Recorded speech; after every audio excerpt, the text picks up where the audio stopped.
merek erre semmit sem mondani, mert anyukám is nézi.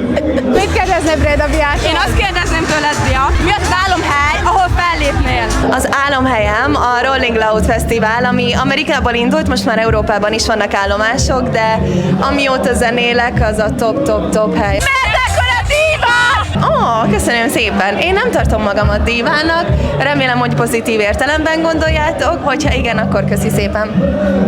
Mi a legfiatalabb életkor, akivel összejönne? Jó ég, úristen, hát várjatok, számolnom kell, bölcsész vagyok, az nem annyira megy, úgyhogy egy kicsit eternity later. Nem merek erre semmit sem mondani, mert anyukám is nézi. Eljönne velem egy randira. Hát látatlanba ez egy igencsak merész kérdés, de igazából már arra is sokszor igent mondtam, hogy ismeretlenek megkérték a kezemet, szóval yes. Mennyire zavarják, hogy ilyen sokan kérnek tőle képeket?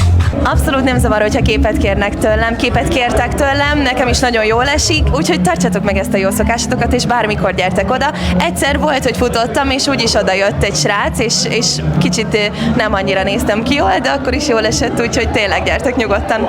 Puszi!